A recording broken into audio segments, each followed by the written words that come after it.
जय जय श्री राधे, जय जय श्री कृष्णा।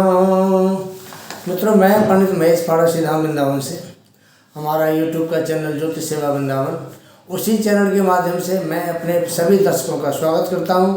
आप सभी का मेरे इस चैनल पर अभिनंदन है। आज का विचार, जरूरी नहीं हमेशा बुरे कर्मों की वजह से दर्द सहने को मिले, कई बार हद से ज़्यादा अच्छे होने की भी कीमत चुकानी पड़ती है। राधे राधे। मित्रों, आज की बात करेंगे वृश्चिक लग्न वालों के लिए कि राहु और केतु का गोचर 30 अक्टूबर 2023 को होने जा रहा है। तो वृश्चिक लग्न वालों के लिए ये केतु का गोचर कैसा रहेगा, ये प्रोग्राम केतु के ऊपर है। केतु का जो गोचर है वृश्चिक लग्न वालों के लिए कैसा रहेगा, और ये आपके मून साइन पर नहीं, आपके लगन के ऊपर प्रोग्राम बना रहे हैं, तो आप अपने लगन के अकॉर्डिंग इस प्रोग्राम को देखें। मित्रों, कैसे हैं आप सभी? आपके स्वास्थ्य की कामना, अच्छी कामना करते हुए आज का चर्चा का विषय है वृश्चिक लग्न।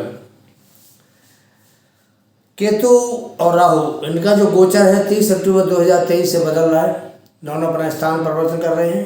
राहु महाराज मेष राशि से मीन राशि में जा रहे हैं और केतु देवता तुला राशि से कन्या राशि में गोचर कर रहे हैं।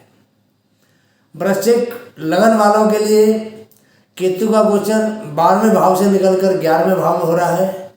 तो आज बात करेंगे उसी केतु महाराज की कि 12वें भाव से अगर 11वें भाव में केतु का गोचर होता है तो वृश्चिक लगन वालों के लिए क्या परिणाम लेकर आएगा। राहु और केतु हमेशा उल्टी चाल चलते हैं, ये हमेशा बकरी रहते हैं, कभी मार्गी नहीं होते हैं। तो इनका जो स्थान परिवर्तन है वो पीछे वाले भाव में जाता है।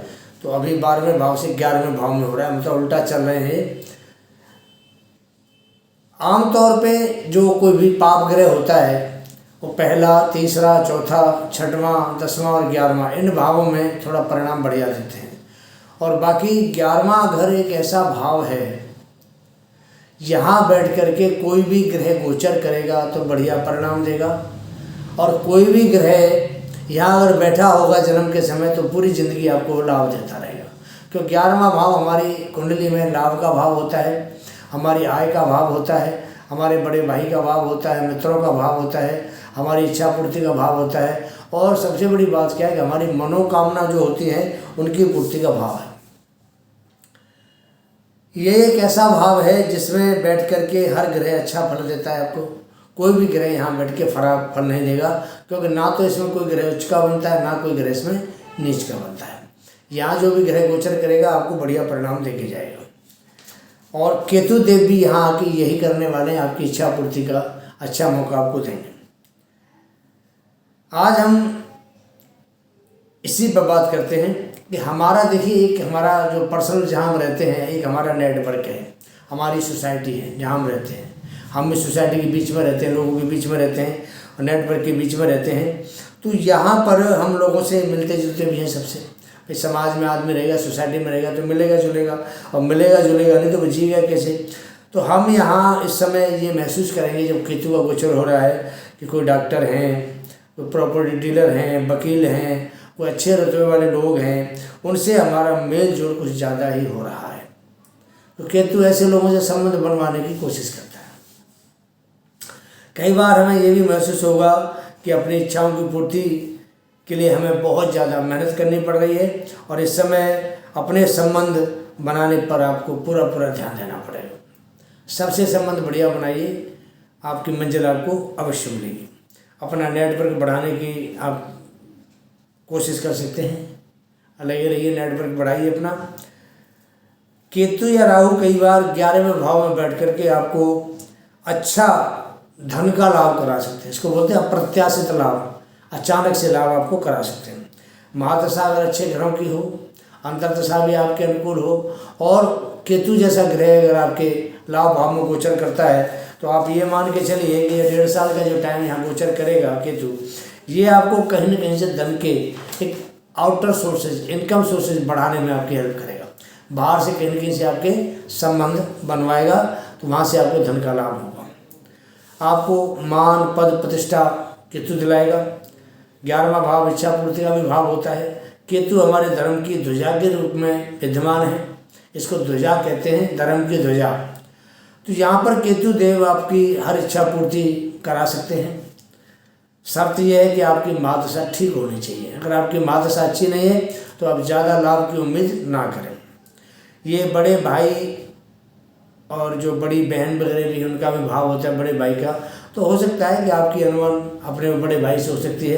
तो इस बात का भी ध्यान रखें कि रिश्ते आपके खराब नहीं होने चाहिए। केतु का गोचर आपके 12वें भाव से 11वें भाव में हो रहा है। 12वां भाव हमारे खर्चों का होता है, तो जैसे ही केतु स्थान परिवर्तन करेगा आपके खर्चे कम होना शुरू हो जाएंगे, आपके खर्चों पर लगाम लगेगी और खर्चे आपके कंट्रोल होंगे। केतु 11वें भाव में बैठकर आपको आय बढ़ाने के बारे में बार बार उत्साह उंगली करेगा। आपको अपनी इनकम बढ़ाओ, कैसे पैसे की सोर्सेज बढ़ाऊँ मैं, ऐसे बार बार मन में आपके विचार आएंगे। तो मैं अपनी इनकम है, आय है, कैसे बढ़ाऊँ। संतान के प्रति भी आपके विचार बढ़ेंगे, मुझे संतान के लिए ये करना है, संतान के लिए ये करना है। संतान के बारे में सोचेंगे, आप अवश्य सोचेंगे कि मैं संतान के लिए क्या करूँ जिससे मेरे संतान अच्छी हो। संतान के प्रति भी आपके विचार बढ़ेंगे, ये भी आप ध्यान रखें। इस चीज़ का बल पराक्रम आपका बढ़ा चला रहेगा, इस चीज़ का भी आप ध्यान रखें। इनकम सोर्स बढ़ाने के लिए कई बार क्या होता है कि हमें कुछ पैसा भी खर्च करना पड़ता है। कुछ पैसा साधन बनाएंगे तो उनके लिए पैसा खर्च करना पड़ेगा, पैसा भी खर्च होगा, साथ में टाइम भी खर्च होता है। तो लेकिन कई बार क्या है कि इनकम सोर्स बढ़ाने के चक्कर में हमारा पैसा भी खराब हो जाता है, टाइम भी खराब हो जाता है और हमारी इनकम सोर्सेज बढ़ नहीं पाती है।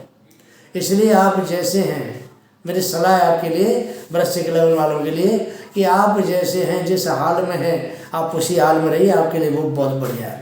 बाहर अपने हाथ पर चलाएंगे, हो सकता है आपका पैसा भी खराब हो जाए, आपका टाइम भी खराब हो जाए। तो एक्चुअली बात क्या है कि जो 11वां घर है हमारी इच्छाओं का होता है। तो कई बार क्या है कि हमारे पास अतृप्त इच्छाएं होती है जो हमारी पूरी नहीं हो पाती है। तो ये राहु केतु जैसे ग्रह है, जब या शनि या मंगल, ये जो पाप ग्रह हैं, ये जैसे ही 11वें भाव में गोचर करते हैं तो जो इच्छाएं अतृप्त होती है वो बढ़ने लग जाती है। अब इच्छा बढ़ेगी तो क्या होगा, बार बार हम उसको पूरा करने की कोशिश करेंगे और पूरा हमारी नहीं हो पाई तो फिर हम परेशान होंगे। इससे बेटर यही है कि इच्छाओं पर थोड़े से आपको काबू करें, इच्छाओं पर थोड़ी लगाम लगाएं और जैसा आपका हाल इस समय चल रहा है आपको एज इट इज रहने दें, कोई बदलाव करने की कोशिश ना करें। बदलाव करेंगे तो हो सकता है आपके साथ कोई दिक्कत भी खड़ी हो सकती है। मैंने आपको पहले बताया था, आपको फिर बता रहा हूँ कि राहु और केतु जो ग्रह हैं ये इच्छा के भाव में जब आके बैठते हैं तो ये कहीं ना कहीं आपको अप्रत्याशित लाभ कराते हैं, अचानक से लाभ कराते हैं। तो ये आपको अवश्य कराएंगे, इसलिए आप बेफिक्र रहें। आय बढ़ाने की ज़्यादा कोशिश करने के चक्कर में अपना पैसा समय बर्बाद ना करें। इनकम आपकी ठीक चल रही है, कोई परेशानी वाली बात नहीं है। अपनी जो अतृप्त इच्छा होती है इसको थोड़ा सा आपको काबू में रखना पड़ेगा। जिस सोसाइटी में आप रहते हैं, हम लोग रहते हैं, उस सोसाइटी में सबसे संबंध आप अच्छे बना कर रखें। किसी से वाद विवाद ना करें, चुगली ना करें, किसी की बुराई ना करें। मित्रों और भाई बहनों से आपकी दूरी बढ़ा सकता है केतु। राहु का काम है दूर करना, बढ़ा सकता है। केतु विवाद कराता है, केतु राहु विवाद कराता है, केतु आपको दूर करता है। तो आपको भी इसका ध्यान रखना पड़ेगा कि उनसे किसी प्रकार का ऐसा वाद विवाद ना हो कि हमारी दूरियां बढ़ें।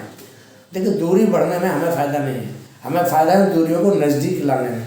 आप अगर कोशिश करेंगे तो ये सब पॉसिबल हो सकता है। तो ये आपको वृश्चिक लग्न के बारे में छोटी सी जानकारी केतु की तरफ से हमने दी है कि आपको कैसा लगता है, इसके बारे में आप अपनी राय अवश्य दें, कमेंट करें। और दूसरी बात, अगर किसी का केतु खराब है और 11वें भाव में बैठकर भी अच्छा परिणाम नहीं दे रहा है, आप थोड़े से उपाय कर लीजिए, बता देते हैं आपको उपाय को फॉलो करिए, आपको फ़ायदा होगा। हमारा चैनल ज्योतिष का चैनल है, धर्म का चैनल है।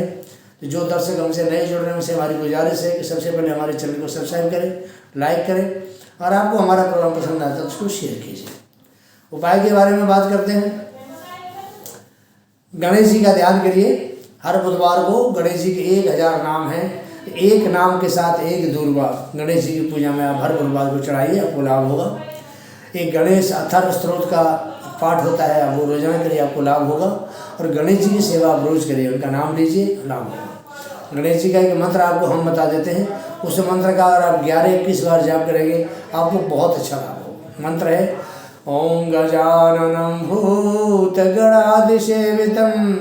कपित जम्बू फल चारु भक्षणम उमासुतं शोक विनाशकारकम नमामि विघ्नेश्वर पाद पंकजम। रोजाना पूजा करते समय 11 बार 21 बार इस मंत्र का आप जाप करिए। गणेश महाराज की आप पर कृपा बनी रहेगी, आपका कल्याण होता है। कल्याण वस्तु राधे राधे।